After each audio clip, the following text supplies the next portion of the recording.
Yeah, it's just not been as consistent as I wanted it to be, and to me, just to be, the consistent get off and striking and knockback and to play with that kind of confidence to me is what I really want to see, and so it's been not consistent, and that's where I feel like that it's been at times what you want, but not what you want all the time. And so to me, we got to do a better job of during our drill time and during our individual time and during our, technique emphasis and once again, to continue to go against our O-line more, which helps them, helps us, are sharper than each other. And because that to me is a part of what creates the TFLs and the takeaways is the knockback you get by your D-line on the offensive line and then, disrupting the offensive play and forcing fumbles by the quarterback or the running backs, So, yeah, we just got to continue to find ways to get our guys. Like I said, I don't think it's not lack of effort. They're playing hard, And so if they weren't playing hard, I'd call them out, call it what it was, So, but I do feel like that, really to me, it's more about just, confidence in technique, confidence in what we're doing schematically, and just continue to work on it. You just the principle, man, just don't grow weary of just doing things the right way. You just keep going after those. This is the standard, and we keep chasing after that standard every single day. We don't let up. You may make modifications to how you do it, but you don't, alter, the ultimate goal, which is, man, to be a physical football team that creates takeaways. And welcome to Believing Clemson Football. I'm Will Vandervoort, as producer extraordinaire Alex Dodd, as we just heard from Clemson defense coordinator Tom Allen. He wasn't, I won't say in the best of moods today talking to the media.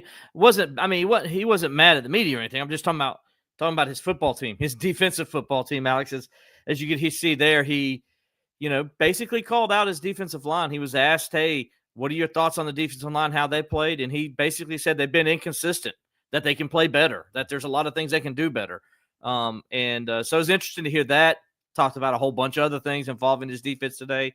He's not happy that they have not been able to build any depth at safety or linebacker.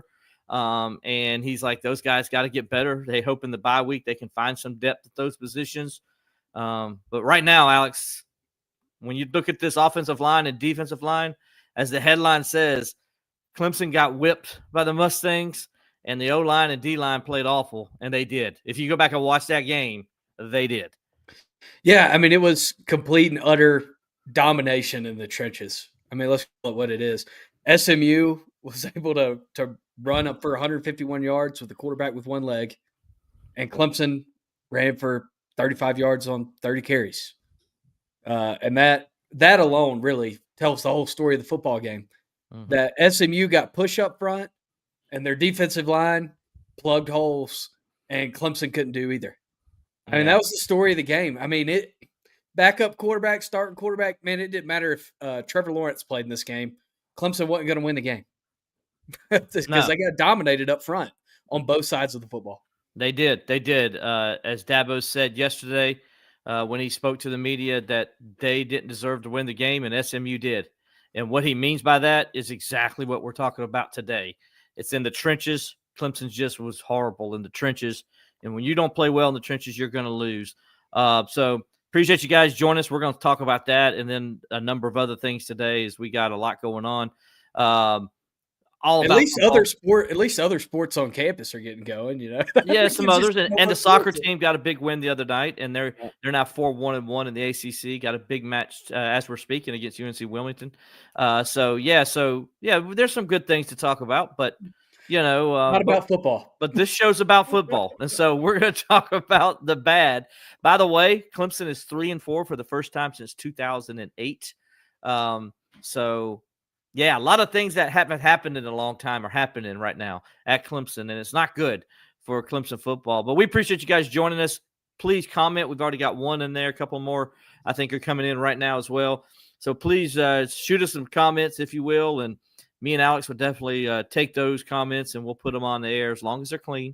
If they're not clean, I can't put it on there. So keep it clean, and, we'll love the comment and the banter. We're all about it. Ask some questions. Be happy to ask you in this open date, the second open date for the Tigers this week. But before we do that, let's get to our our sponsors, Alex, if you will. We're sponsored by the Clemson Insider, the most complete coverage of Clemson athletics and recruiting.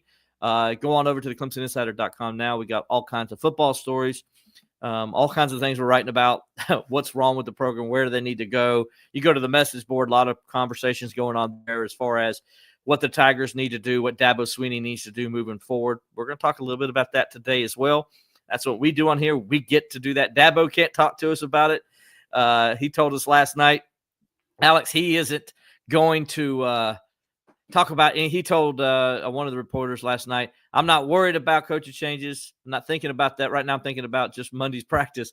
But we can think about it, and we can talk about it. And, of course, you can go over to ClemsonInsider.com and think about that and talk about it right now on the message boards as well. So go on over to ClemsonInsider.com. You can also find us on YouTube, which is where we're at right now doing this show, and also on Facebook at Clemson Insider and on X at Clemson Insider as well, and even on Instagram. We put pictures and stuff up there and videos, and you can go check that stuff out as well. As we got all kinds of things going on for you when it comes to that. Also, want to give a shout out to the all-new Smoke on the Water, which will be located at 64 Beacon Drive on Restaurant Row off of Pelham Road in Greenville, South Carolina. If you haven't noticed yet in that area, you should notice that you're about to get a Smoke on the Water. And so, Yep. It's going to open here in early November.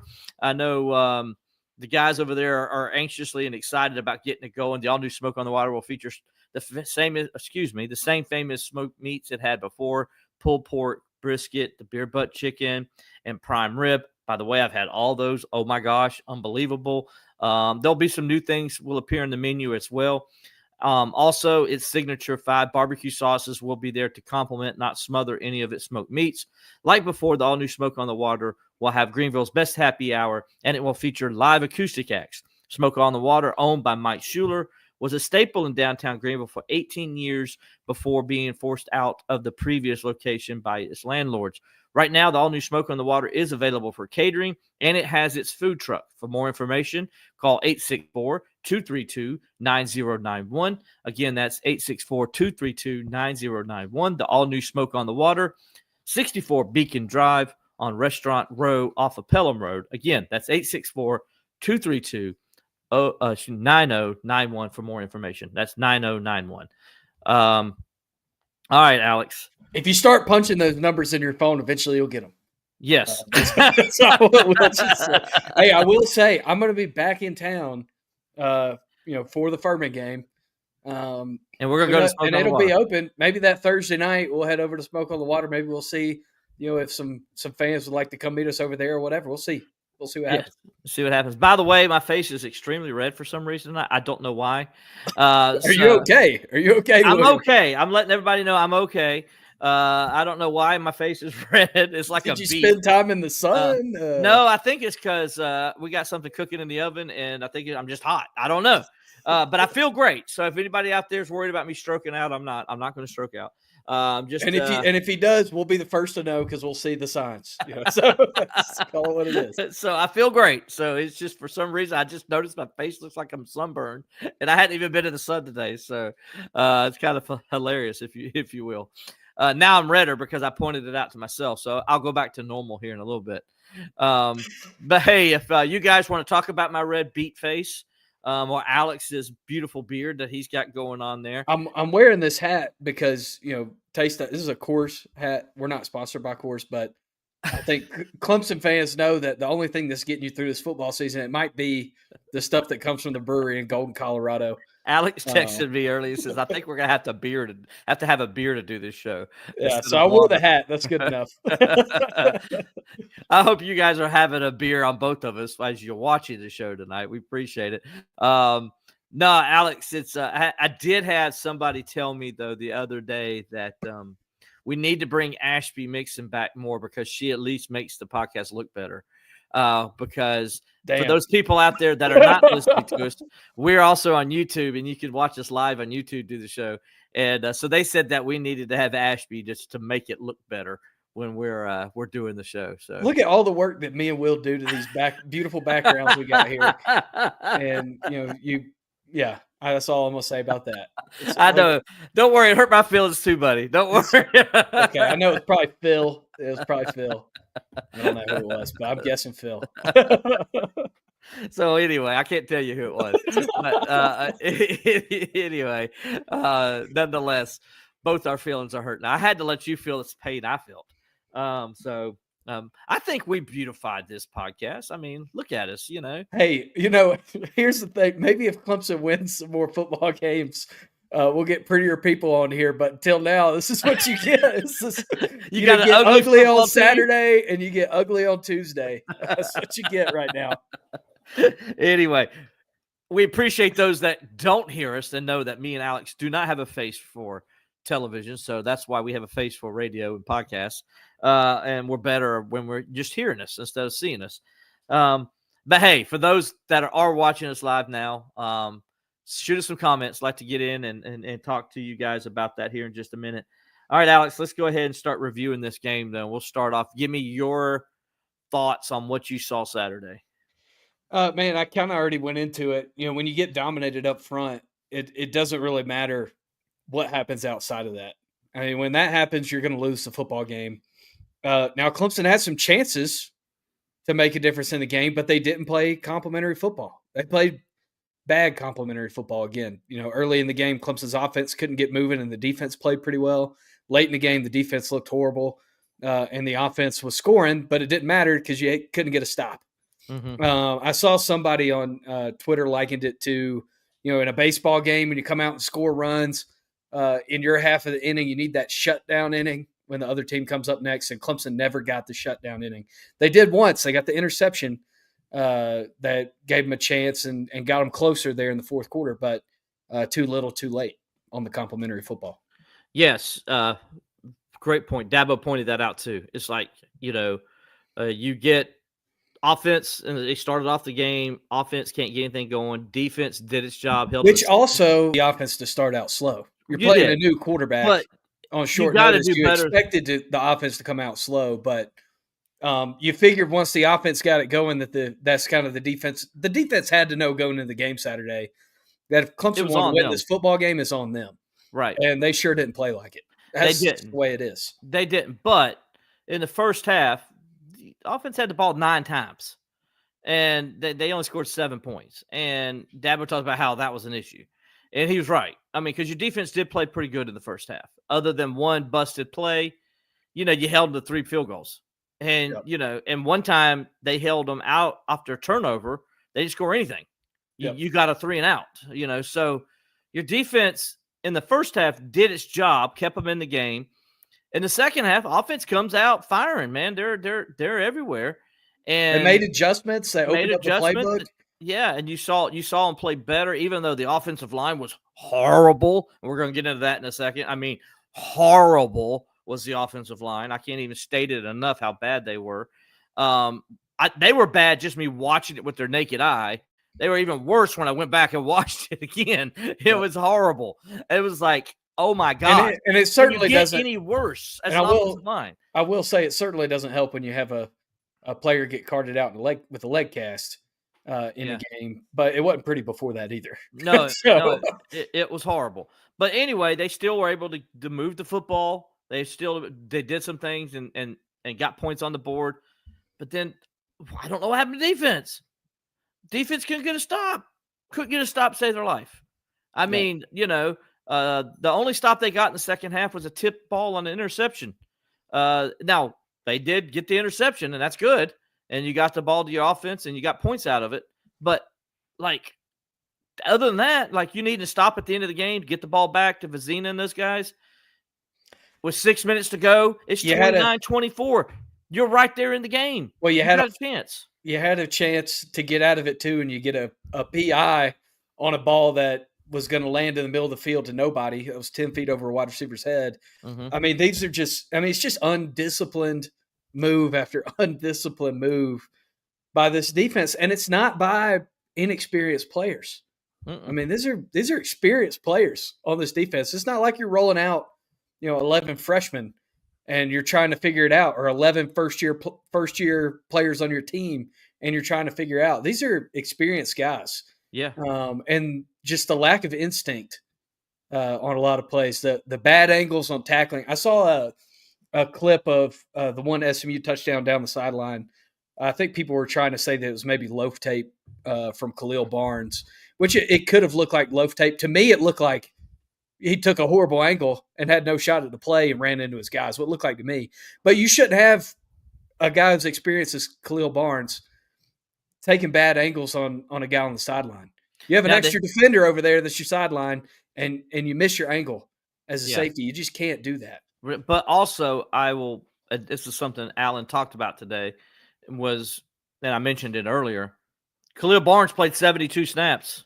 Yeah, and he's like, I can't have Khalil Barnes playing 72 snaps. Right. I gotta have. And so what happened? What he means by that is what you just talked about at the end of the game. You take a bad angle. Yeah, because you're tired. And so you just do things when you're tired, you don't think as good. Well, you don't react as well. And so not making excuses. You make mistakes. When you're tired, you make mistakes. You make mistakes. And so that goes to the lack of depth that he was talking about. But you mentioned something earlier, though, that they didn't play up to their potential. And they haven't all season. And that brings us to the defensive line. Because once again, the defensive line, like, where did TJ Parker go? Well, I know I saw him on his butt a couple times as he got just manhandled. Yeah. Have teams, can Clemson adjust that notice that teams, like, there's a reason why TJ Parker continues to fall down the NFL draft rankings. You know why? Because he can't stop the run. Yep. He's horrible against the run. He can't set the edge. He can't break down on the edge and make a tackle. It's just what it is. He over pursues. He gets washed out. He gets off balance. And that's what Tom Allen talked about in that clip that we're watching. Is there's a lot of technique problems with this defensive line and with some of these linebackers. Yeah. Just technique problems. Just can't break down in space. Can't make it. It's not that they're in the wrong spot all the time, because I don't think they're in the wrong spot all the time. It's, they just can't break down and make a tackle. This is a team that we were told in the offseason wanted to be the best tackling team in America, and they're certainly not that. Yeah, and yeah, absolutely. And this kind of right here, the Real McCoy 864, totally agree with you. Parker and Woods are the most overhyped players in Clemson history. Give me more Lawson at defensive end. He's not really wrong there, Alex. They are overhyped this year. We just mentioned, what have you done for me, TJ Parker? Well, besides getting, he played better the last 2 weeks, but then against a team who is really good on offense and really skilled, he struggled. And he couldn't stop the run. He couldn't set the edge. That's why in the second half, what side did they run to? They didn't run to Will Helt's side. They were running to TJ Parker's side. Yeah. And they got 2 runs for over 65 yards. Why? Because he didn't set the edge, and they just ran right past him. Teams are doing that every week for the most part against him. Duke's going to attack him in 2 weeks. I'm telling you that right now. Besides Will Helt, though, everybody else, and Jaheim Lawson has played great as well, but he's not a starter. But when I look at the starters, like DeMonte Capehart, where are you, dude? I thought you were going to be better than that this year. This is your final chance. I haven't really seen you. Yep. Stephon Green's come in and played I've seen a lot more from Stephon Green than I have from DeMonte Capehart. Yeah, absolutely. That's the theme with this defense. Let's call it what it is. Your experienced players, your guys who you were leaning on, your veterans, so-called veterans in a group, are unreliable. And your newcomers are hungry and want to make plays. And you heard Tom Allen talk about that today too. Really called out the players and their work ethic and said what kind of players he needs on his defense to be successful. And the descriptions he was given, hungry, care less about NIL than performance on the field and winning games, that doesn't describe the team he has right now. You see a team right now that looks like they're collecting paychecks. That's what a lot of that defense looks like right now, is that they're collecting paychecks and could care less about what happens on the field. That's how it looks sometimes. Now, there are other times where it looks like they try really hard and they just have bad technique. Exactly. So I'm not going to say it's all that, none of these guys care or anything like that. I don't think it's all that.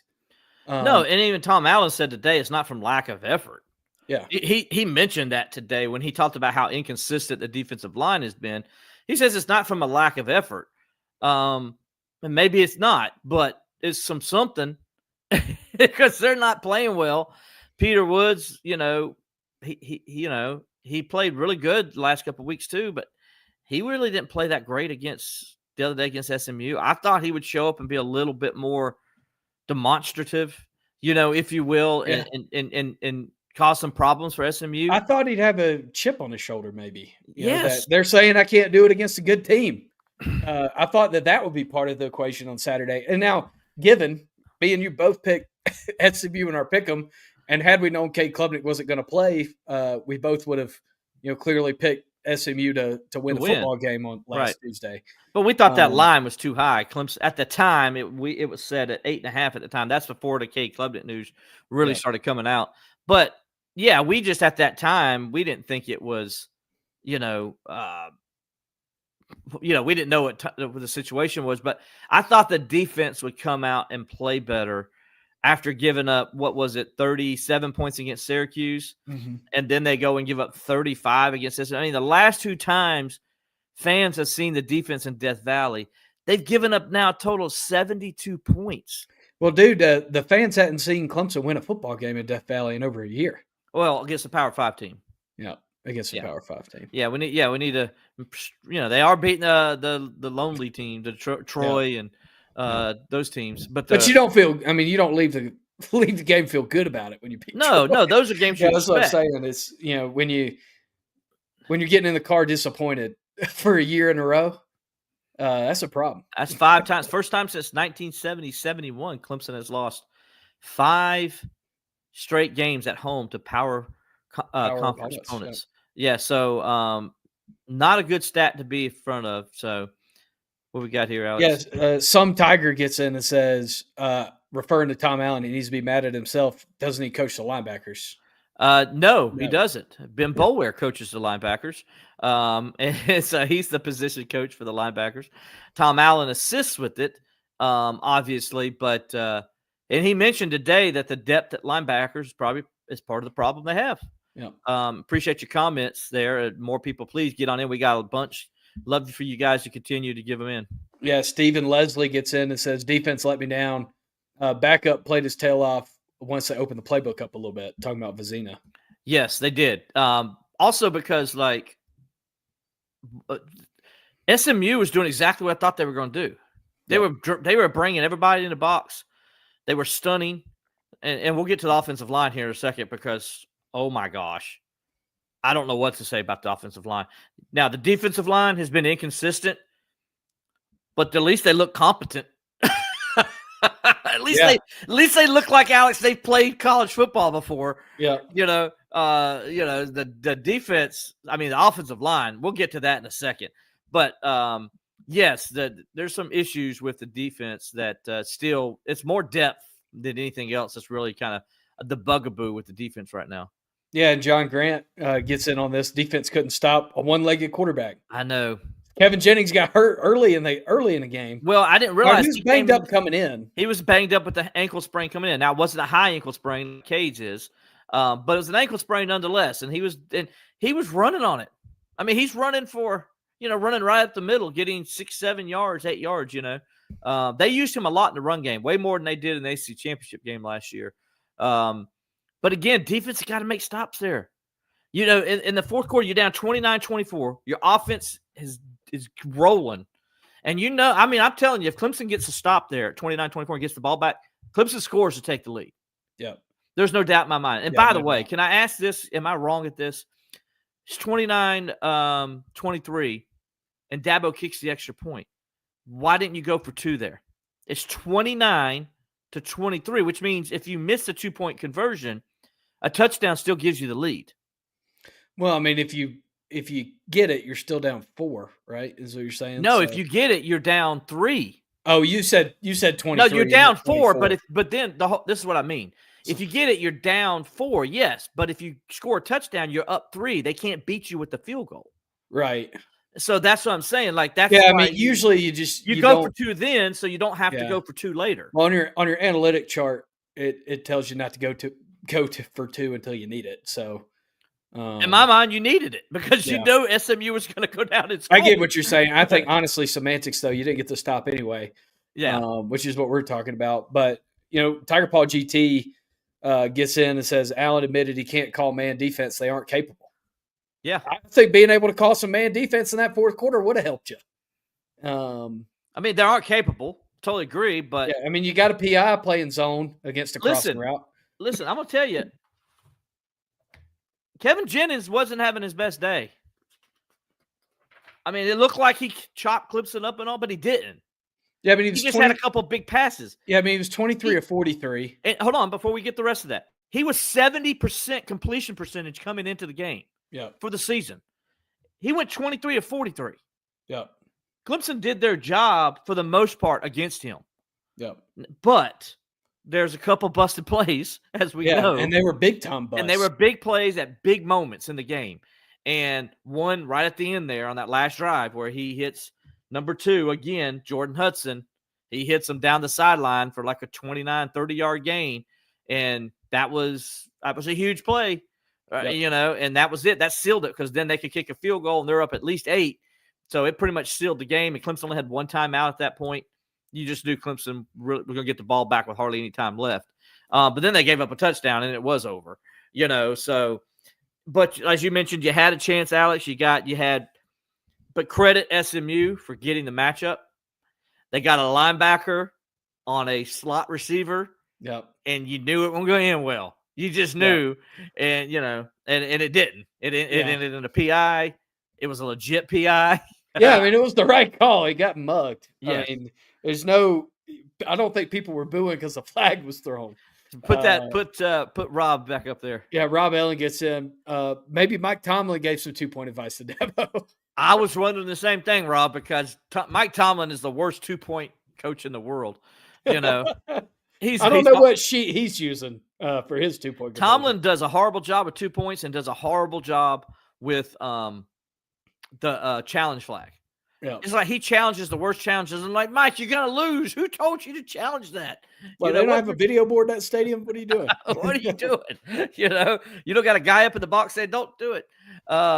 Appreciate that, Rob, getting in. If you want to get in, please keep throwing the comments at us. We'll definitely get your question in or your comment in, and we'll talk about it. All right, Alex. I got one more question from Desperate Man. All right. 7042 on YouTube.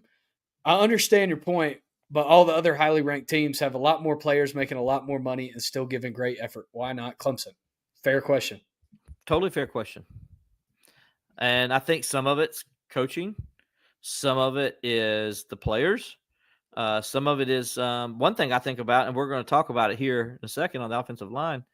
You know how when you're in college and you're about to graduate and you're focused on your job, what job, and parties or graduation and all that stuff that you got coming up, and it's called senioritis. And you get a little bit of senioritis in you, and you're just kind of like not there anymore.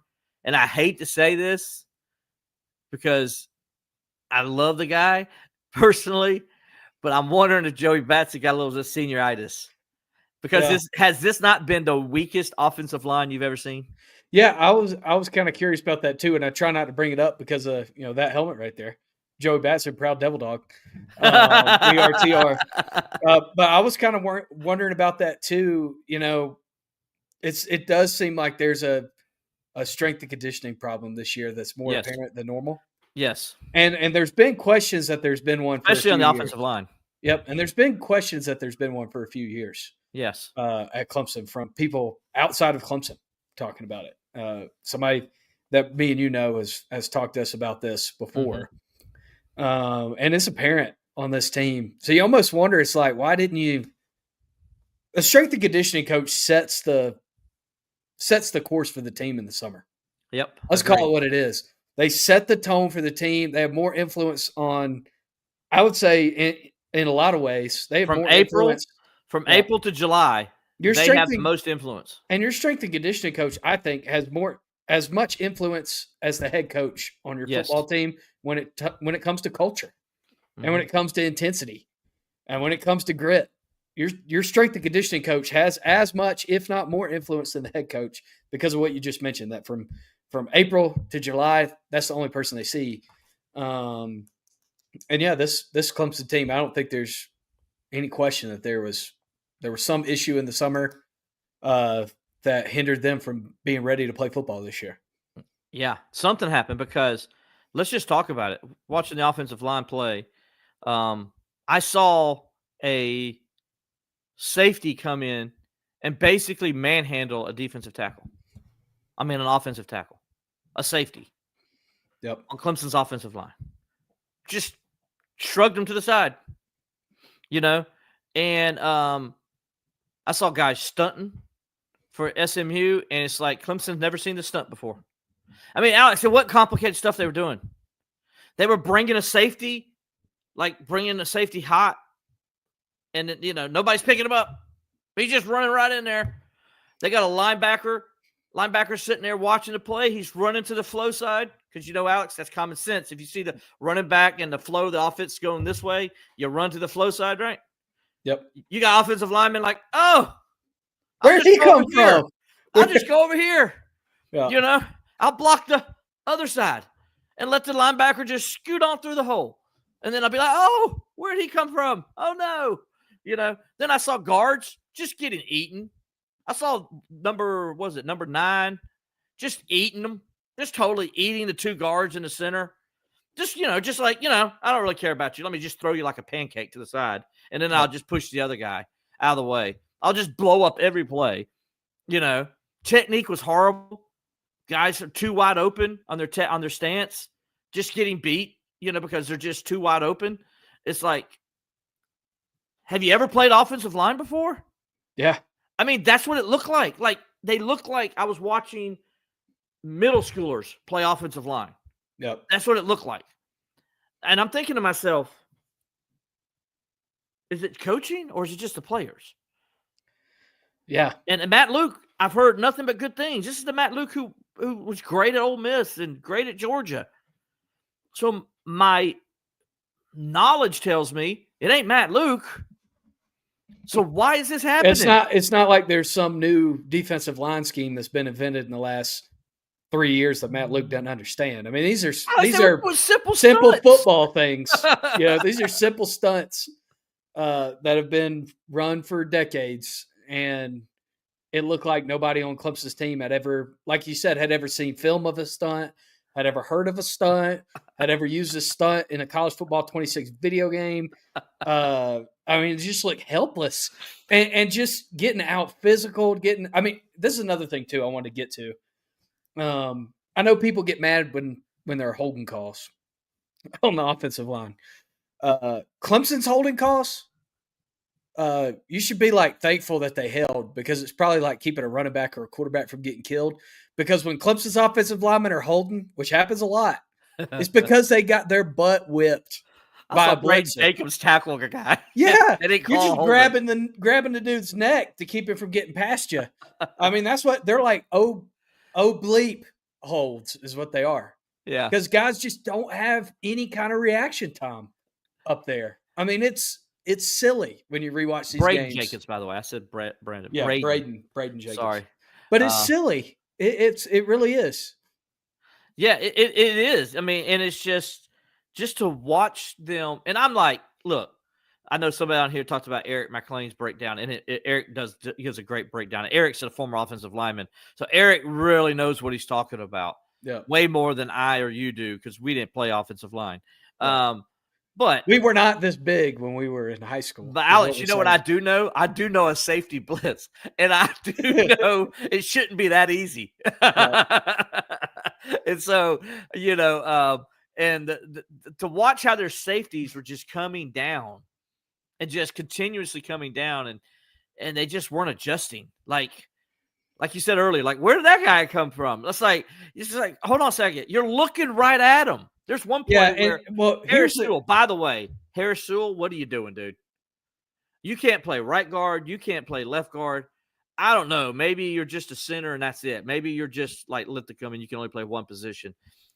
But, dude, right now he's awful. He is, if you watch him play, it is just like he gets whipped at the point of attack.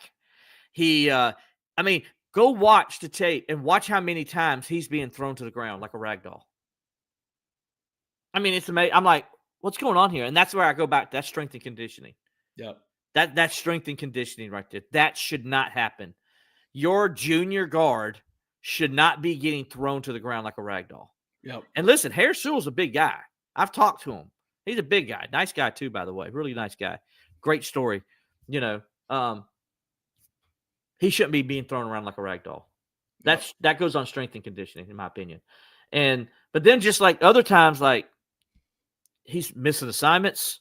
He's getting whipped, you know, or you know, he's just technique's not good. I mean, and it's not just him too. Other guys on the offensive line. I mean, it's a joint effort. Everybody's playing horrible. I mean, they're just bad. They're just bad on the offensive line. And all we heard was how good they were going to be. Yeah. Just like on the defensive line, we heard how good they were going to be, how great they were going to be. People had Clemson's offensive line ranked number 1. People had Clemson's defensive line ranked number 1. You thought Clemson was going to be really good at the line of scrimmage. You want to know why Clemson's 3-4? Because they suck at the lines of scrimmage. And I tell people this all the time. When you suck at the lines of scrimmage, you're not winning football games. It's as simple as that. I don't care. You can have Tom Brady, and you can have Randy Moss, you can have Gronk, and you can have Eric Dickerson playing running back. You know, it don't matter if your offensive line can't block. Yep. And that's just the way it is. That's football. Yeah, Rob got in there and kind of, you know, on the Tom Brady thing. That's what reminded me of this. He said, does Riley want Vizina to fail? The play called in the first quarter would have made it impossible for Tom Brady to succeed. That's where I agree. There's where the play call it. Okay, the safety screaming down. He's screaming. I mean, totally just leaving his area. Okay, you're not seeing that one time or 2 times or 3 times. We're seeing that like a bunch. Play action, pull off, and when that safety comes down, hit it over the top. Yep. They didn't do that in the first quarter. Hit big number 87. Hit number 1. You could have hit number 12. Yes. I mean, the plays were open. I mean, this is a bad secondary, and you really didn't attack it the way you should have in the first half. And then, oh my gosh, please, what are we doing on the 4th and 1 play with Peter Woods? Why do we got Peter Woods running wide? Peter Woods should go hit the A gap. He should never be running for the B gap. Never. Never should be running for the B gap. He should try to run the A gap. He runs the A gap. There's a little bit of a hole there. He's going to go up against another big guy, but he's going to win that. He's going to fall forward and win that and get that 1 yard for you. But you got him going to the B gap? What are we doing? This isn't Eric Dickerson. This isn't Herschel Walker. This is definitely not Reggie Bush. This is Peter Woods. You have him hitting A gap, and that's it. And I give Peter Woods credit. He was trying everything he could to get the yard. He was doing everything he could to get forward. But there was just how many? I mean, there's like 6 Mustangs around him because once again, offensive line could not block them. It was pitiful. Yeah, and again though, here's another thing. Will is again in a game when you got behind. And I've seen John Grant's got in on this. A couple other people have got in on this. Again, you forgot that you have a running back. Like you have a running back. Yeah, you had 10 carries for 29 yards. We all know how the run game works. Anybody who's watched football ever in their life, the run game is a second half thing. You got an offense that's gashing your defense. They're tired. You don't have depth. Why do you not even try to run the football? Again, you don't try to run the football. You ran the ball 11 times with your running backs. Yeah, SMU's got a pretty good run defense. Like we established that in the preview show. But we also talked about how you at least have to try to run the ball against them. You have to keep their defense somewhat honest. And, credit Vizina for making the throws in the second half and keeping Clemson in the game. But you still didn't try to run the ball ever in the whole football game. 30 carries for the game. And like you said, 15 of those carries were Christopher Vizina. 1 carry was Denson, and then 2 carries was Antonio Williams. Yeah. So you had why are we acting like Chris Vizina? 18 of your 30 carries were non-running backs. And I know we talk everybody on Twitter all season, baby Josh Allen, 19, about excuse me, Chris Vizina, and it must just be because he's 17 and tall. Because he's not a running quarterback. He's not Josh Allen. Yeah, why are people pretending like he's Josh? Why is Garrett Riley pretending like he's Josh Allen and running quarterback draw? with the guy who just needs to stay in a pocket and throw the ball. which is what he did in the second half. Yeah. More of, and they attacked, but they had to because they were down. They're down more than 2 scores at that time. So they had to attack. You know, just crazy. Listen, I don't know what they're doing with the running game. I don't think they've. I do know this much, Alex. The reason they don't run the ball is because the offensive line just isn't run blocking. It's just not. But does that mean you don't try? I mean, how many teams in college football have a crappy offensive line and still try to run the ball? When they do run it, though, just watch the run plays. Your boy Adam Randall's getting blown up. Your boy Gideon Davidson, they're like, we got to get Davidson off the field. Or he's going to tear his ACL or something. Yeah, we got to keep Davidson healthy so he can go run the ball for Lane Kiffin at Florida next year. I guess so, because that's. I mean, I'm sorry, but or at Notre Dame. I'm not saying that from a place of knowledge, but no, you were just saying when you have a highly touted player and you give him the ball 6 times over the course of a season, he's probably not going to stay. And he's not happy. Yeah, he's probably not happy, and I'm sure his family's not either.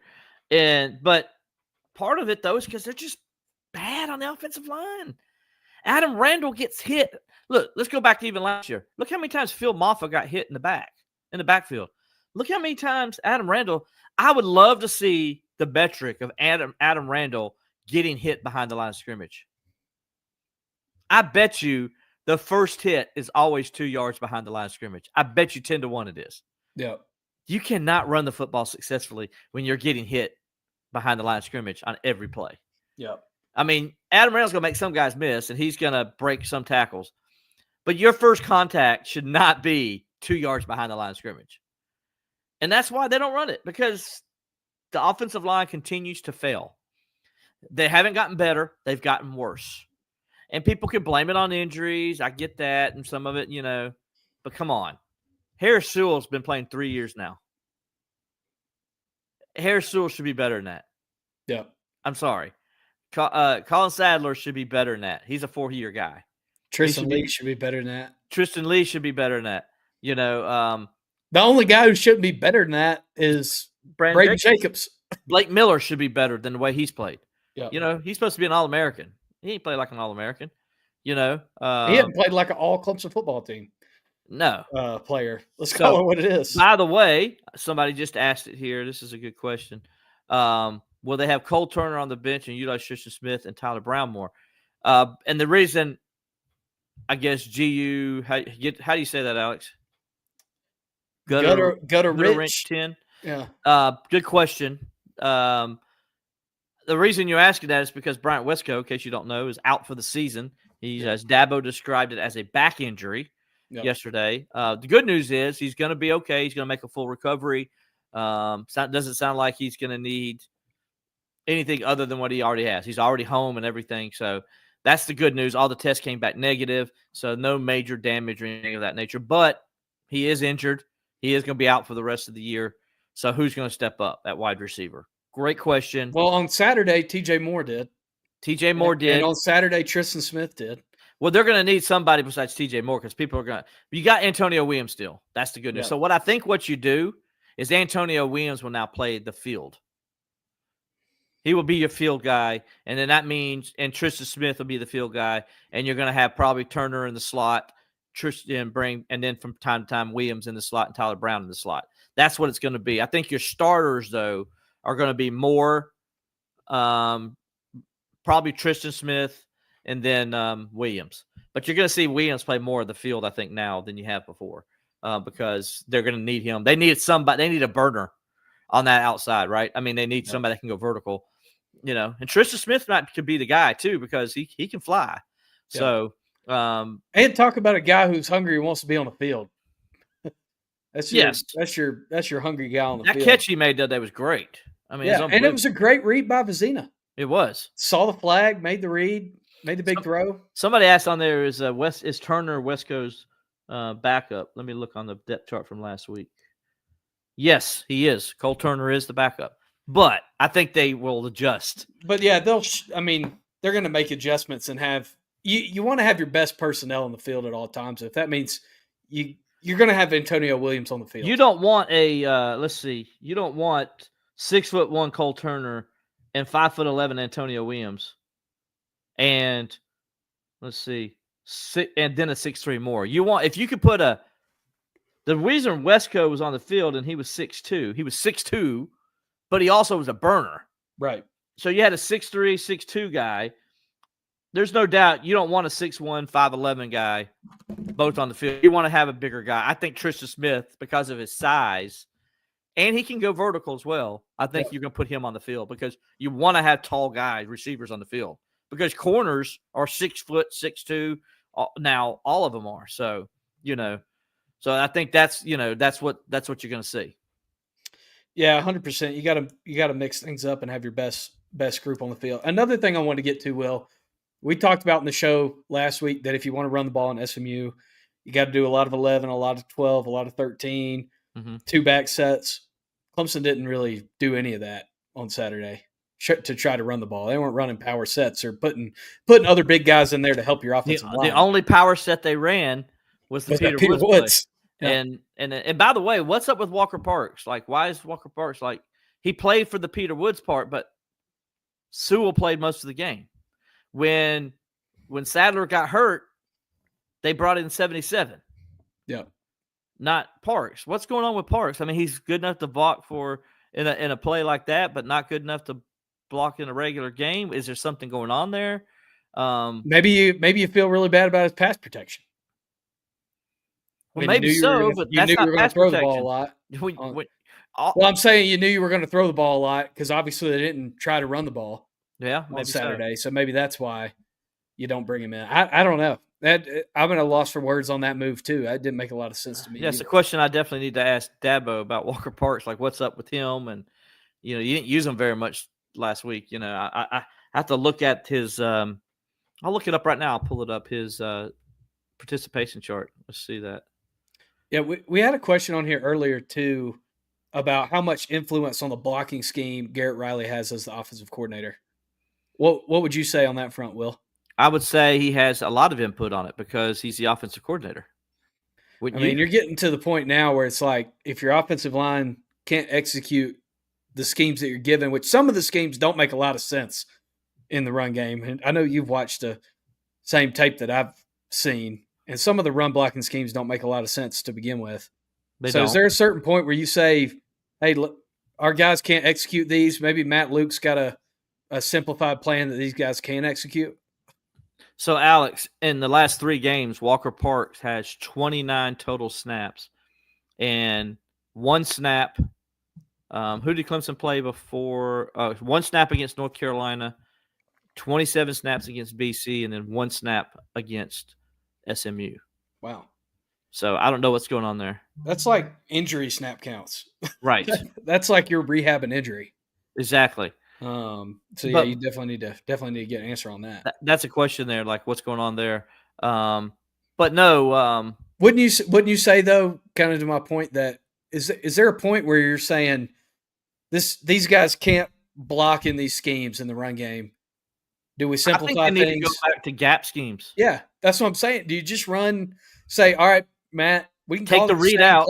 We can call these same plays with a gap scheme, especially if, God forbid, Cade Klubnik is not ready to go for Duke, or he's on a pitch count leading up to Duke, and you're having to listen. I'm going to tell you this now.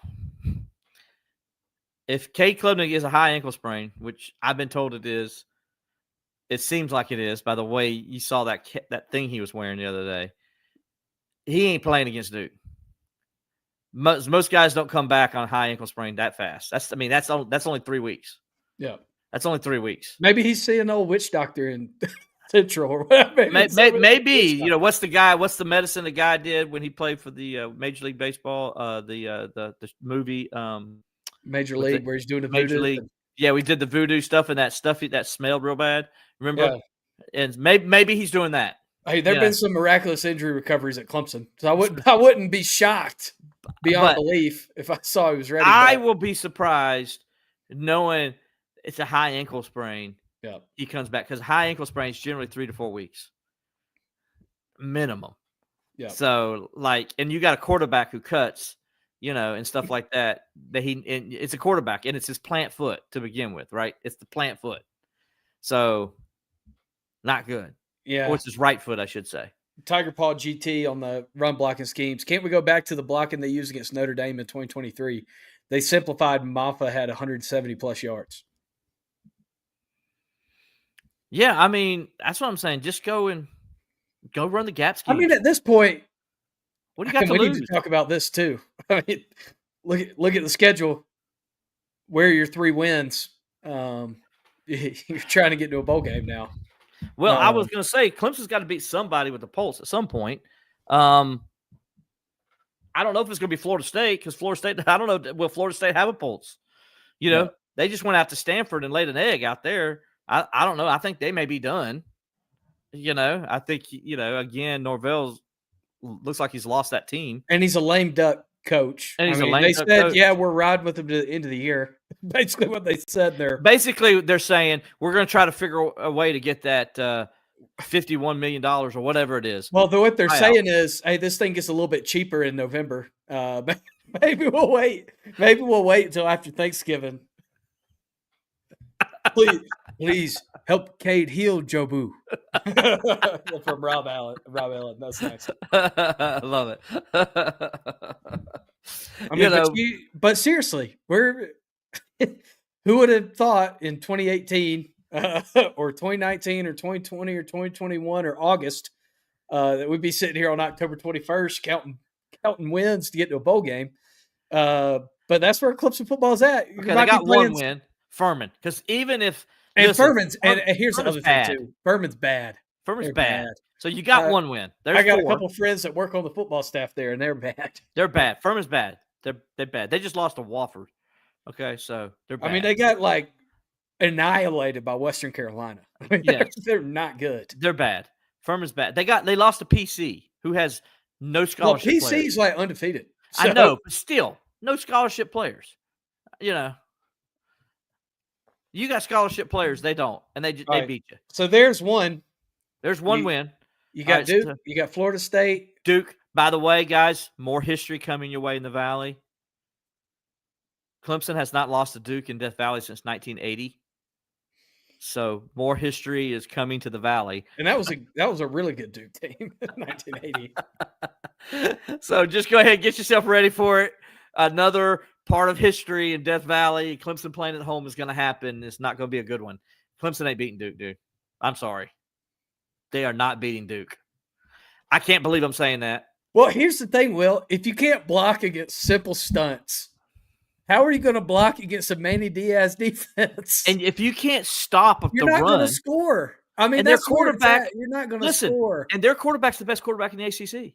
Yeah. And it ain't even close. He's the best one. And you couldn't stop a gimpy one this past week. And the Duke quarterback is healthy. They got a week off. The guy leads the ACC completion percentage. He leads the ACC in passing yards. He leads the ACC in touchdown passes. He's only thrown 2 interceptions all year. The guy is good. So, and a defense right now that's can't stop anybody. That's of worth note. That's giving up 37 points and 35 points the last 2 home games. I mean, and I tell you what game. There's no way that you win. Is Louisville on a Friday night? You're not winning that one. You are not beating Louisville on a Friday night. So what we're saying, Clemson's path to a bowl game is you got to beat Florida State at home. Yes. After losing what we would say that'd be 6 straight games against Power 5 opponents in Death Valley. Yep. You got to beat Florida State. You're going to beat Furman. So there's your one. And then you got to beat South Carolina and Columbia. Who may or may not also be playing you for bowl eligibility. I mean, it may be a battle for a bowl game. I don't know. Will South Carolina? I think South Carolina might already have 7 losses before they get there. They might. I mean, unless they upset.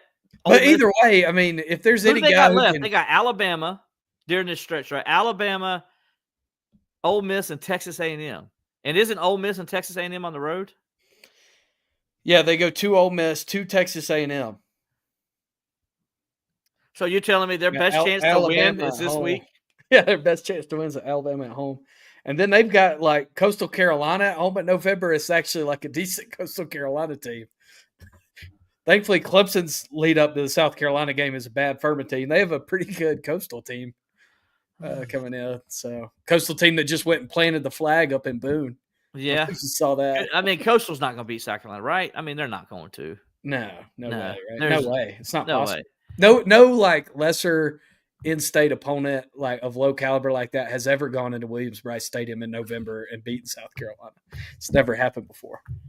So anyway, odds are you're going to have a 5-6 Clemson team going up against a 4-7 South Carolina team.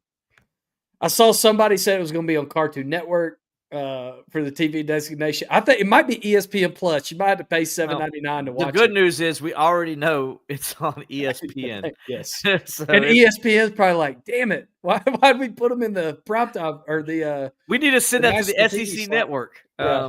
You know, and have the university broadcast team do it. You know, of our friend Kate Crenshaw on play-by-play. Kate got the shout out. Yeah, Kate got the shout. We Kate. got to tell him that next time I see him. When I see him up there, I'm gonna say, "You got a shout out on the podcast." Alex, give you a shout out.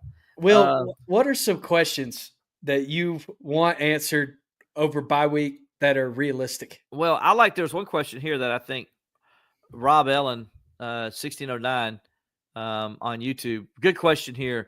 Do you think Dabo wants CV to play against Duke to see what he has if he needs to go to the portal, or to see if he needs to go to the portal? That's a good question. Yeah. I say this is a game where you probably play. I don't think Cade's going to be 100%. I think he's going to do everything he can to get ready to play. But again, it's hard to ask a guy to come back off a high ankle sprain. 3 weeks is hard. It could possibly do it, but I just don't see it. I don't think Cade's going to be 100%. So maybe you do this because then you say, okay, let's see if he can consistently play 2 games in a row. Now that there's film on him, and there is, right? So there's film on him for the first time. Can he play well when now against a good defensive coordinator and Manny Diaz, who's had film on him, got to study him for 2 weeks? Can he go out there and perform still? I don't know. It's going to be interesting. I think Dabo's going to play this one close to the vest because he's going to be like, yeah, I don't know if Cade can play or not. He's going to be day to day, hour to hour, minute to minute. I mean, he was hour to hour last week, so now he's got to be like minute to minute or second to second, right? Exactly. So we'll see. But good question, Rob. Appreciate the question. That's a good one. Go ahead, Alex. What were you going to ask me? Yeah. What questions do you have going into the bye week that realistically you think could be answered? That could be answered in the bye week? None. I mean, it wasn't answered the last time they played. The last time they had a bye week. Yeah. I mean, I know Coach Allen today said that Tom Allen, defense coordinator, said today that they were, they were going to try to get more depth. But really, can you find depth in halfway 2 through weeks? the season? Yeah. I mean, I think you passed finding depth. I think you have 2. So I think you're just kind of stuck with what you got at this point. Because there's a reason why you're playing those other guys so much, because you don't got anybody behind them. That's worth the darn. I mean, I think you can do something defensively with Jeremiah Alexander. I think that's a guy, in my opinion, you got to get him on the field more. Mm-hmm. You got to figure a way to do it because he's nothing but productive when he is. And I'm like, why isn't he on the field more? Yeah. I understand he's a liability in pass coverage and stuff like that. I don't care. Who isn't?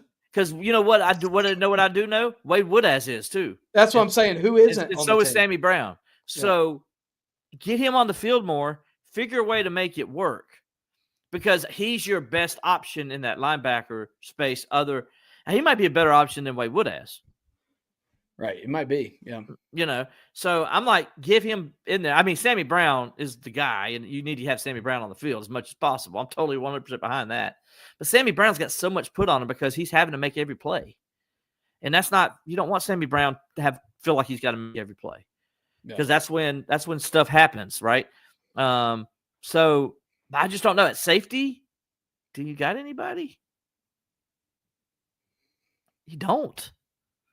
It is what it is. Yeah. And I just don't. There's a reason why you're playing Ronan Hannafin, a guy who never played defense until last year at Clemson. Yeah. Now's your starting safety, free safety. There's a reason for that. Yeah. And here's the thing, too, about Ronan Hannafin. I don't want him to get mixed up in this other conversation we're having. A guy who is busted it on the field every time is Ronan Hannafin. He does. He just And I hate that he got the PI call on him. I hate it. and it was an effort PI. Yeah. Honestly, it was an effort PI. They're playing zone. He's trying to get downhill and make a play. But he just doesn't have the tools to be a power 4 guy in the defensive back. I hate to say it this way, but he's like Boston College safety. Yeah. You know? Yeah. I would honestly, love for him to be strong safety. Yeah. And would play that strong safety position and just go take somebody's head off. Yeah. But I think so too. I mean, it's definitely more of the guy makes tackles in the open field. I mean, he gets downhill and makes tackles against the run. So that's why I'm saying I don't want him to get thrown in the effort conversation. But he's just not, he shouldn't be there. That's just the way it is. Steve Leslie, are we going to hit the portal hard? Boy, you hope so. I mean, now, you think so. I mean, when you have a season until they do it, you know, what they need to do is they need to go over there to Brad Brownell and Lucas McKay, and they need to ask them, how do you get in the transfer portal? Yeah. How do you portal? How do you evaluate guys in the transfer portal fast? Because Lucas today was on the radio. He was talking about like they got 4 commitments in 25 days this year. So in 25 days is all they had to get guys to come to Clemson. Football team needs to learn how to do that. Yeah. Because they're going to have to go get a buttload of people this year. Well, that's the thing. I'm like, well, here's the thing too, Will, is, people are talking about, are they going to? They're going to have to. They're going to have roster spots open this year. When you have a season like this, you don't have 98% retention. Let's call it what it is. You're not going to have 98% retention this year. You might not have 90% retention this year on your roster, because that's what happens when you have seasons like this. So you're going to have to go get 15 players in the portal. I mean, you're going to have to, because you're going to have players leave. You're going to have open roster spots. And Tiger Paul GT, who's a great friend of the Clemson Insider message board as well, and we appreciate you, coming on YouTube saying they should use more 4-3 defense, at least cover these 10-yard routes, use Alexander in the pass rush, like they like they said he has the potential to do. Tiger Paul GT, thanks, buddy. Yeah, you're right, man. You're right. I think they should go 4-3. I really do. I think that's your personnel. And you got Tink Kelly on the field. I mean, I like Tink Kelly. He's a good kid from nearby Daniel High School, but he ain't big enough, and he gets run over all that he get, and they're just not physical on the edges, and that's another problem they have. And I think you are putting yourself at a disadvantage when you're in that situation. I'm like, go 4-3, put pressure on the quarterback, maybe go 3-3-5. Maybe that's something you do. Yeah. And you put Peter Woods as more of like a defensive end kind of guy in that role, like in that lineup. And then you run maybe Alexander sits out there as a rush linebacker. Something to think about. Yeah. Yeah, I mean, you got to do something. And on this portal conversation, did it not sound like Tom Allen was making like a transfer portal pitch in his press conference? Yes, it did. I mean, he's describing the type of player that he needs on his defense and saying he wants these types of players. He wants Will Heltz. Yeah, he's not talking about adding to the recruiting class when he's saying that. He's talking about these are guys that we're going to have to get. And here's the thing, too. He wants more guys like Will Heltz. That's what he's saying. Yeah, Dabo might not be willing to say, hey, you need to go somewhere else. I don't know that Tom Allen's scared to say, hey, man, if you're going to stay here, that's great. We'll work with you, but I don't have anywhere for you to play. Right. And here's another thing. And I know Dabo is set on, I don't want guys that are coming in making more money than the guys already here. I'm sorry, Dabo. You got to do it. Well, Eric Bakich said that today too, and I had the same reaction. I'm like, yeah, but wouldn't you want to have one of these, prolific pitchers who's throwing 98 and starting for you on Saturday? Yeah. I think I'd be fine with paying that guy more than somebody else. Look, there's going to be a quarterback in the portal that's going to be a top-of-the-line quarterback. Yeah. And doggone it, Clemson needs to go compete for him. Yeah. And they need to give him the money to get his butt to Clemson.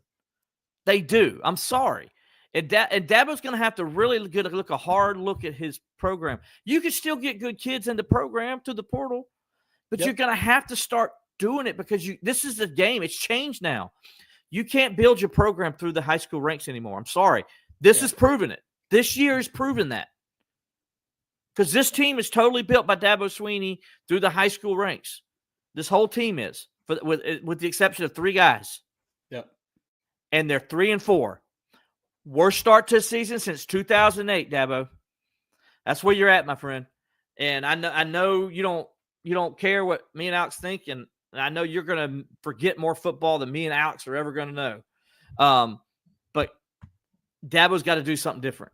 He has to. And I think he will. I mean, I really do think that he will. Yeah. I mean, this is a guy that wants to win football games. He doesn't does. want to have 6-6. I think he's going to too. And by the way, I think so people understand, I think Dabo deserves the right to fix this. He's earned that. No, yeah, 100%. So people saying that, there's people that we've seen it on these threads here, and I've seen it threads on message boards and stuff. People out there actually saying Clemson needs to replace Dabo Swinney. You're an idiot. Yeah. Okay? You're an idiot. Dabo Swinney's a 2-time national championship coach. The guy knows how to win. He knows how to build a football staff. He knows how to recruit and get players in here. He's just got to do it different now, and he deserves the right to do it. He gets that opportunity. He deserves that opportunity to do it right and to get it fixed. Nobody else deserves that but Dabo Swinney. So people that want to get rid of Dabo, you need to go and start cheering for the Gamecocks, okay? Or do something like that. You get out of here with that mess. Dabo Swinney deserves to be Clemson's head coach. Dude, he deserves the opportunity to get this fixed. I've seen more Clemson fans talking about firing Dabo Swinney than South Carolina fans talking about firing Shane Beamer. Exactly. I mean, that's the point we're at. I mean, which is and that's silly. ridiculous. It's silly. That should not be the case. Unless Dabo's caught up in a scandal, he ain't leaving. I think you're right, Rob. That was Rob that said that. And Stephen Leslie, Dabo leaving when he wants to. 100%. 100% Now, agree. He deserves that. I mean, Dabo's going to get the opportunity to fix this, right? That's what's going to happen. He is, yes. Now, if you can't fix it, you have a different conversation. That's a different conversation. Bobby Bowden got fired. But he got the opportunity to fix it. But he got the opportunity to fix it, and Dabo's going to get the same credit in that. But he should get that credit from fans. By the way, guys, Dabo's 55 years old. He's right now the same age Nick Saban was when Nick Saban took the job at Michigan State. Okay? Yeah. So Dabo is a young coach in the world of coaches. He's considered still to be a young coach. And he's already been doing it 17 years. So, yeah. How long do you give him, Will? I mean, he was in the playoff last year. He won the conference and took the team to the playoff last year. Listen, people saying it's nearly 8 years ago. Do you expect to win a national title every year? Look, if you're in the playoffs, you got a chance. Last year. Yeah, you that's your goal. That's your first goal, get in the playoffs. Come on now. Yeah, and he won a conference championship just last year. Yeah. He's won 3 of the last 5, okay? So even though it's not 6 in a row like he had before that, he still won 2 of the last 4, whatever it is. So, let's just calm down. There's a lot of teams that would love to be Clemson spot. How many years do I give him? I give him 2. Yeah, and Kevin Can gets in here and says the fix could take 2 to 3 years. Yeah. It could, but there's a hell of a lot of football teams that fix stuff in 1 year now. Let's call it what it is. Hello, Indiana. Yeah. Hello, who else? Indiana went from suck to perennial playoff team in a year. Guys, Georgia Tech and Virginia could be playing for an ACC championship this year. You want to know how? Transfer portal. In 1 year for Virginia, 1 year. Georgia Tech, they've kind of built their program, but they did get some guys in the portal too. And, oh, by the way, Indiana, total portal. The quarterback, they went and got a quarterback this year out of the portal. Guess what? He's kicking butt. Yep. He's probably going to win the Heisman Trophy. Yep. Indiana, 2 years in a row, is like top 10 team. Okay. You know what Indiana did before that, Alex? The previous 80 years? Jack crap is what they did. Yeah, they won their first bowl game with Lee Corso. Do you know what Indiana's record was before going to Oregon and beating Oregon against top 10 teams, top 5 teams? You know what the record was before that win? 1-49. 1-49, the worst in the history of college football. The history of the AP poll. Indiana had that, and they went to Oregon and ended the nation's longest win streak. Okay? How'd they do it? Transfer portal. Yep. 1 year. So Dabo can do it in 1 year because it's Clemson. What kid ain't going to want to come play for Dabo Swinney if he gets that opportunity? Yeah. He's going to, because everybody hears one thing about this that Dabo has that other coaches don't have is his reputation as a player's coach and how his players love him. Yep. That is enticing to a lot of players. So if Dabo goes out and jumps in that portal, Clemson's going to get players just like they got Will Helt, just like they got Alexander. Those guys came because of Dabo Swinney. Okay, Yep. So remember, Clemson beat out Texas A&M for Will Helt. Yep. People forget that. That's who they beat out to get Will Helt. So Texas A&M threw him a ton of money. Yep. But it came down. It wasn't about money. He wanted to play for Dabo Swinney, and so there, Yeah, a lot of people getting in on staff changes. Any thoughts mid-season, Will? None mid-season. Dabo said that. Right. I mean, do you have any thoughts here in the middle of the season? What they need to do? What they need to do at the end of the year? I do have thoughts because I'm friends with some of the guys on the team, those coaches. I don't want to really. I'm not friends. I'm not like best friends with them, but I respect. I'm friends with guys. I know them. I talk to them. But, you know what I'm saying? Like, it's kind of hard for me to put that out there because these guys I do consider friends in a way, and I talk to them all the time, and I I like them and like their families, and I know it's a tough situation for them. So I don't want to like say names. Right. But you got to. But the point is, do they need to make some changes? Changes are going to be made. Changes will be made. They definitely will be made. Trust me on that. Yeah. And I do know who some of the guys on the firing line are.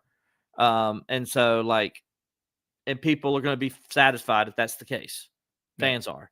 But I don't like to just publicly say the names or the positions because I respect those coaches enough not to do that. Yeah. Right now anyway. Like Wes last year, I was good friends with Wes. Still am. And that was hard for me to have to talk about Wes and, they needed to replace him. That was hard for me, because I got a ton of respect for Wes and what he does and how smart he is. And you're seeing it at Oklahoma this year. Him and Brett are together again, and happy times are going on with them and coaching defense. So, that's why I don't like to do that if I don't have to. Probably will later on in the year if things continue to go they are. But right now, I'm just going to kind of keep that to myself a little bit and, respect those guys and not let them have to worry about such things. Because that's what Dabo's doing. Dabo's like, hey, I'm not doing any coaching changes right now. We'll evaluate that at the end of the year and we'll go from there. Well, also, I mean, the other thing to this point is what's the point in getting rid of guys now? Here's the point. If you're going to get fired, you fire people mid-season. That's how it works. If somebody's going to fire you, you fire coordinators and assistants in the middle of the year. So are you saying Shane Beamer's going to get fired? No. I mean, he just changed his offensive line coach. Yeah. That shows that you feel the heat, that the heat's on you. So Beamer's feeling the heat, you're saying? He's got to be. I mean, he's got to be. Beamer's face is as red as mine. Yeah, you got to be. You had all these, your fan base at least had expectations coming into the year. So you feel some heat. This is a desperate. How do you say that, Alex? Say that name. Desperate Men. Desperate Men. 42. He says, "Are you assuming Dabo is going to start doing what everyone has been telling him to do for years, and that is to go to the portal and get a lot of players? He has been unwilling to do that." That's a good question because that is one of the things I want to see. I gotta see it to believe it. I'm with you. I'm with you. I think Dabo needs to do it. I think he does because he's going to lose a lot of players this year, and recruiting is not going great, right? I mean, the offensive line is going pretty good. They're going to bring some good offensive linemen in, but other parts they're going to lose a lot of people. And is he convinced Christopher Zine is the guy? Is Dabo 100% convinced he's the guy? No, probably not right now. So I think he's got to go to the portal. Will he go to the portal?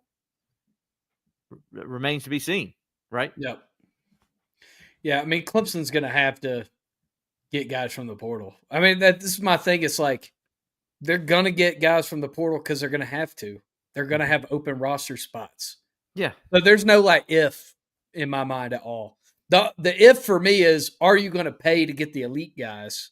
That's the if. Are you going to pay for the elite guys, or are you just going to get bodies to fill out your practice squad or whatever? You know, that's more my question going into the transfer portal cycle. I mean, he's going to have to go to the portal. He's always said, hey, if I have to go to the portal, I will. Right. And this year he's going to have to because guys are going to leave. I mean, there's no – when you have a season like this, it would be a miracle if Clemson had 100% retention this year. I mean, you already lost one guy. If you have retention the rest of the year in this roster with the season you're having, it'd be a miracle. It would be a miracle. So. All right, Alex. I first of all, guys, I love all the questions you're giving us. Do we have money to bring in 6 to 10 quality players? Yes. Yeah, especially if you have guys that you're paying leave. Yeah, Clemson's got the money. The money ain't the issue. I mean, you're going to free up cap space because you're competing to get the top players. Now, that's a different question. Do you have the money to bring in the top players, which is what Alex just talked about? Right. That's a little different question. Well, you are going to think about this logically too, Will. Think about it like an NFL cap, which obviously there's no cap in college football, but think about it that way. Assume you have next year, you have the same amount of money you have this year. Right. Okay, Klubnik's gone. TJ Parker's gone. Like, your big money guys are leaving. Right. They're gone to, bigger and brighter things. Right. They're moving on. So you're going to have money to pay for quality players. It's just how many of the guys that you get are going to be elite players and how many are going to be, maybe like the diamond in the rough kid or whatever. Yeah. Which that's worked for some people. A Tristan Smith. Yeah, a Tristan. I mean, that's worked for a lot of teams. Yeah. Has. So yeah, it's worked for Indiana. It's worked for Indiana really well. Yeah, that's what I was going to say. I mean, Indiana didn't pay for. They pretty much bring the whole James Madison team with them. Yeah, and they didn't pay for the highest dollar guy in every position. I mean, they paid good money for Mendoza, right? Because he was, highly regarded, but he wasn't the number one quarterback in the transfer portal class. No, he wasn't. There's no doubt in my mind that Clemson can compete with Indiana in the transfer portal money wise. You would hope. It is Clemson. Yeah. All right, Alex, we got to get to our pick six and get out of here because we could do a 3-hour show. I mean, what, you got dinner or something? What are you doing? Yeah, I know, right? I got to eat at some point. Even though my face is red and says I shouldn't. It's come down a little bit. It's less red. It has. It's got cooler in the house. I really think it's because it just got hot in the house. It's definitely. I feel great, so it's definitely it ain't that. So, all right, let's move on to our pick six here. Our pick six is brought to you by FanDuel because believing Clemson football is presented by FanDuel. Will, you're coming into this thing at 28-20. I'm 24-24. We both finished 3-3 last week. I'm never going to get over 500. That's my thought. I'm just never going to do it.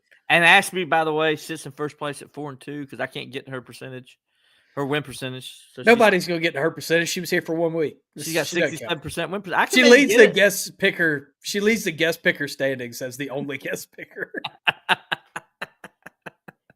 You know what I should have done? I should have said Ashby's picks go into my pool that week, and I would be above 500. We should bring Ashby in each week just for the pick segment.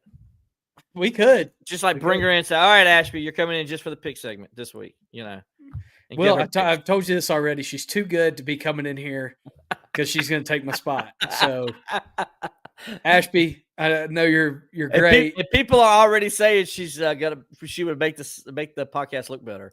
So. I don't know what's not to love about this right here. Rachel loves it. That's all that matters. Yeah, exactly. All right, go ahead. Pick six. Pick six. Here we go.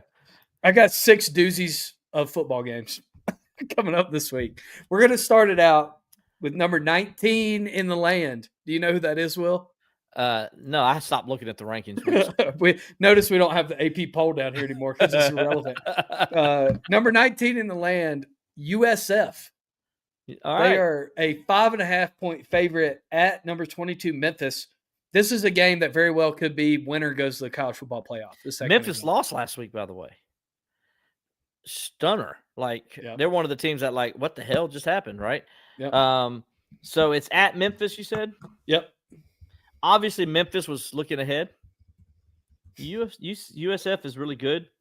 That 5.5 is. No, Memphis. Also, wait. I Hold on thought a you second. said. I thought you said USF. Yeah, was, USF is a 5.5 point favorite. I was Yeah. looking back at Memphis's schedule. Yeah, they lost to the Trent Dilferless UAB football team That's what I'm last week. saying. That's crazy. Yeah. Like, they clearly were looking ahead. Had to be. Yeah, they're looking at this game. -5.5. I think South Florida wins the game, but I think Memphis covers. I wouldn't be surprised if they won, to be honest with you. But I think in this game, that 5.5, that's that weird line. Yeah. And so you're like, I'm gonna go with the home team on this one, just because that 5.5. So I'm gonna go home team. Yeah, I'm sticking with you on that. I got Memphis. Grab yourself a Dyer's cheeseburger to celebrate. Memphis is going to win a game. Yeah, there we go. You're going to say Memphis is going to win, but you're not. But you're just talking the spread, though. Right. Yeah, you don't get bonus points for picking straight up winners in our competition. Right. So it doesn't matter. Next game, number 5. There's no Ole super Miss. dog is what you're telling us. Exactly. Yeah, number 5, Ole Miss. At number 14, Oklahoma. The Sooners at the Palace on the Prairie are a 4.5 point favorite. Can John Mateer throw the football effectively in this game? I'm going to say give me Ole Miss. I know Oklahoma's defense is really good, but Ole Miss is going to score at least 20 points. And my question is what you just said. Can Oklahoma score more than 20 points? Yep. Ole Miss isn't bad. Ole Miss is a good football team. Yeah. I mean, they should have won that game against Georgia last week. They should have. And as much as I want to see Ole Miss lose because I don't like Lane Kiffin, but I do like the way Lane Kiffin comes back at people. That's hilarious. He's hilarious. But great Twitter follow. Oh, absolutely. He's a great Twitter follow. But I'm going to give me Ole Miss on this one. I think Ole Miss is going to cover that 4.5, maybe win the game. I got the Sooners in this one as a 4.5 point favorite at home. I think their defense is going to have it figured out. Georgia's defense couldn't figure it out. That was kind of the surprise of the weekend for me, was a shootout in that game. Yeah, I wasn't expecting that. Yeah. No, that was a big surprise. But I thought if it was going to be a shootout, Ole Miss is going to win. That's what I thought. Yeah, I mean, Ole Miss couldn't get in a shootout with Wazoo 2 weeks ago. Exactly. Obviously, they were looking ahead. Correct. In that game. But I think they're going to have a little bit of a hangover. Is Wazoo the most snake-bitten team in college football? They got to be, man. They're close to beating everybody. I mean, they went to Virginia last week and had the lead, and then gave up a safety. Dude, Virginia wins 22-20. They had the lead on Ole Miss. I know. For like 3.5 quarters. So lost 17-14. I got Oklahoma. It's Rob Ellen saying easy on the next Gators head coach, talking about Lane Kiffin. A lot of distractions at Ole Miss right now. I'm going with Oklahoma. Lots of distractions, lots of people, lots of things. Lots of rumors. All right. Lots of rumors, things going on. Lots of girls in the whatever that's called. All right. What's it called? What are you saying? Grove. The Grove. Lots of girls in the Grove. Lots of pretty girls in the Grove. Whatever. Lots of people. Anyway. All right. Next game. Missouri at Vandy. Vandy is a 2.5 point favorite in Nashville. They're a favorite against a ranked SEC team for a second straight week. That's got to be the first time ever. There's no way that's ever happened with this. What's the line? Vandy's a 2.5 point favorite. Vandy's a 2.5 point favorite. Okay. Wow. That's that crazy line. Sorry. That's that 2.5. Home team only getting 2.5. Give me Vandy. I'll take that every time. Plus, I'm not picking up. I'm not picking against Vandy anymore. They burn me every time I pick against them. So, Well, I'm putting Vandy on these things. I lose like every week on them. I'm gonna have faith that you're gonna lose because of Vandy again. I either lose because I picked the week before I picked them against Alabama, and then last week I picked them again. I didn't pick them to cover last week, so I'm just tired of picking against Vandy. I'm gonna pick against Vandy again. I'm picking Missouri. Eli Drinkwitz, he has a mission. He is on a mission to be the next Florida head coach, and part of that is going to be. Lane Kiffin says, "Hold on, big buddy." Hey, that's the thing. I'm picking against Lane Kiffin and I'm picking for Drinkowitz. So I guess I'm in a way picking Drinkowitz to be the next Florida head coach here. Okay, so we got Steve Spurrier said he's cool with it. He's cool with Drinkowitz. Said that this week. there we go, man. Well, that tells you something right there. Well, gonna have Drinkwitz. We're gonna have some drinks. He wants one of these. We're gonna have some pours. Have the banquet beer. Okay, everybody, get me my solo cup, and we'll go ahead and get started. Okay. A lot of impressions on the back half of the show. I don't know what to say about that. All right, let's go. Got number negative guy over there. number 4 in our pick 6. Top 5 Texas A&M team is a 2.5-point favorite on the road against LSU. A win one for the Gipper situation for the Bayou Bengals. For the old Notre Dame coach. Look at that for the old Notre Dame coach. Look what I did there. Texas A&M 2.5 at LSU. Again, the crazy line 2.5. Now that the home team knows the underdog on this, I think A&M has the better offense. I think LSU's got the better defense, but I think LSU's just offense is just pitiful right now. I mean, they're worse than Clemson. I mean, they're as bad as Clemson, I should say, offensively. They can't figure things out either. A&M does have a very good football coach, a very defensive-minded coach too. Give me the Aggies. I think they'll maybe win by a field goal or touchdown, but give me the Aggies to cover that 2.5. Will, I'm surprised here. You're going against your golden rule of picking home teams when the spread's less than a touchdown. I know. I'm going to stick with your rule because there's a reason that your record is 28-20 and mine is 24-24. So I'm picking LSU in the only Death Valley that has death left in it. Yes. Except for Clemson fans' hopes and dreams. That's the only death in Clemson's Death Valley right now. Clemson doesn't have Death Valley. I won't say it. Memorial Stadium. I have not written Field at Memorial Stadium. I have not written it in my story yet. I've kept my promise. All right. Well, I'm picking LSU. Till they win, till they go to Baton Rouge next year and beat LSU in Baton Rouge to take the claim back. I won't say it. And then if they don't, you'll never see Will Vanderbilt write Death Valley in a Clemson story again, unless I'm talking about LSU. Anyway, go ahead. What a complete and total reversal of his principles from 2 months ago. But we'll. Hey, I told you that they got like. Remember? Do y'all remember when Will said? It doesn't matter what happens in this football game. Clemson's Death Valley, because it was called Death Valley first, and Lonnie McMillan and PC, and I don't care what you say, Ricardo Lecomte and people from Louisiana. You remember all that? Luke LaBourgeois, are you on this chat? I think he stopped listening to us. It's too pitiful now. Well, LSU sucks too, so he's like, I'm done. Both teams suck. Yeah. The Battle of Suck next year at Tiger Stadium. Which team did the transfer portal best next year? Will be in Baton Rouge. Will win the game. Yeah, I mean you'll have the Alex Gotch from LSU USF as the new LSU head coach. Yeah, I was about to say LSU will have a new head coach. So Clemson will have a new coach of other positions that we won't name. All right, next game, number 5. Texas somehow still clinging to the top 25. And we loving us some SEC today. That's all the good games this week are in the SEC. Is a 7.5-point favorite at Mississippi State. I'm picking the most cracked out games this week. That's what I'm doing. Yeah. Mississippi State's been pretty good this year. They have been. They've been much improved. They're much improved at home, and they're at home. I mean, they're much improved in there, and they're at home. That line's 7.5. I mean, Texas, let's call it what it is. They should have lost to Kentucky last week. I mean, I know. That's what I'm saying. And they're still in the top 25 somehow. I don't want to do this, but trap games everywhere. I know. Everywhere. I'm going to go. You're just trying to get me below. You're trying to get that. I'm 28-20. I'm doing all right. You're trying to take me down. I'm trying to give you like a nice 2-4 or something. I'm gonna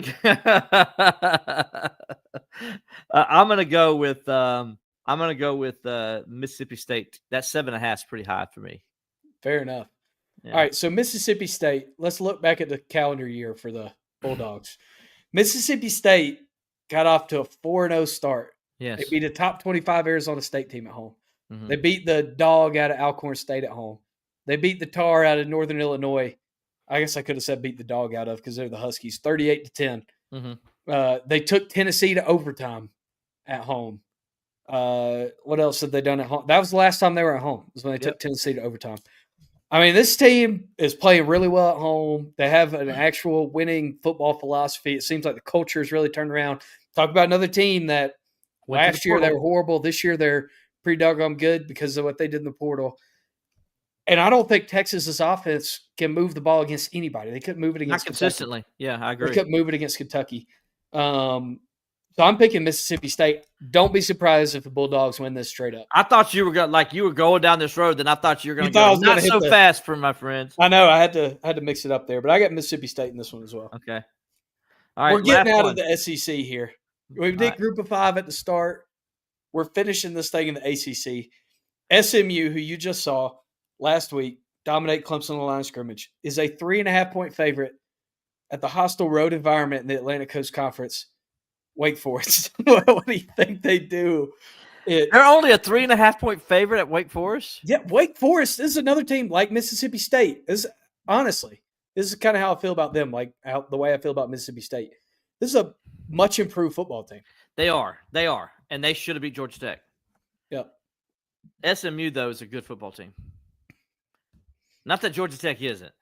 I just think SMU is well coached. Rick, right. I think that he does a great job with them. They're a well coached team. You saw that last week. That's why they beat Clemson, because they're just better. They were better coached in that game. Yeah, I'm gonna go SMU to cover. I know, again, another crazy low line, 3.5 points going to the road team, but there'll be nobody in that stadium because SMU didn't bring anybody to Clemson, which stunned me. So I know they're not going to bring anybody to Wake Forest, and then Wake Forest doesn't bring anybody. So that'll be an empty stadium. Is it a noon kickoff on Raycom or CW or whatever? Raycom. Blast from the past. It should be on Raycom. Yes. It basically is. So give me SMU to cover the 3.5. All right, Will. Here's what I have to say about this. Are you going to go different on me? Wake Forest. Yeah. This is a much improved football team. They're a lot better on defense. Yeah, I agree. They've showed up. They give up points on defense, but go ahead. They give up points, but they're still improved of where they were last year. Yeah, they are. They gave up, 34 to NC State, 23 to Virginia Tech, 30 to Georgia Tech. They beat the tar out of Oregon State 2 weeks ago. They're coming off of a bye. Kevin Jennings has one leg. How many times can you beat teams with one leg? I don't know. They look like Clemson. Yeah, it kind of looked like Byron Leftwich. Didn't matter if he had one leg or two. Yep. But not so fast, my friend. I'm picking SMU. That was my not so fast. That was my not so fast. There's no way I could pick Wake Forest to beat anybody. I just can't do it. But then again, I picked Mississippi State. And Indiana's in the top 5 and might play for a national championship this year. All right, college football? Let me give a quick synopsis of what we did here. So we got we both took Memphis plus the 5.5 against UCF at home. I took Ole Miss plus the 4.5 against Oklahoma. You took Oklahoma with the minus 4.5. Let's see. You took Missouri plus the 2.5 at Vandy. I took Vandy. I took Texas A&M minus the 2.5 at LSU. You took LSU. We both took Mississippi State plus a 7.5 against Texas. That game is in Starkville. And then we both took SMU on the road minus the 3.5 at Wake Forest. Yep. All right, there we go. Got a chance again. This is the best chance I've had yet. I got a chance to pick up 3 games this week. Or you lose 2 of them and you default back 1 game further. Or you lose all 3 of them and I win all 3 and then you fall back 3 games further. Or I just totally belly up and you get it. You get all of them. I'm hoping that's the case. I hope you're wrong. I hope I picked the right future Florida head coach. That's all I got to say about that. The Vandy game is what burns us. It burns me every week. So I'm ready to go ahead and mark a loss by Vandy. Hey, Diego Pavia, he told us, man, he said he got too cocky. God humbled him, and now he's trusting God again. And, God cares a lot about football games and their outcome. So we'll see. Man, we just got told by Stephen Leslie that he ain't taking any of our bets. That's okay. Well, it's pick six, man. I mean, you got to take – we're different on 3. I mean, who are you going to take in those games? Yeah, right. Do? Yeah. You got to take somebody. I would take the guy who's 28-20. I'm using the guy that's 28-20 strategy this week, and he isn't. So just saying. But his strategy would also have us pick Wake Forest. So that might be part of your point there, Steve. That might be part of your point. Might be part of his point. All right, Steve, everybody, appreciate you guys watching this. Alex, always thanks. Thank you guys for out there. So for Alex Dot, I'm Will Vandervoort. We'll talk to you next time on Believe in Clemson Football.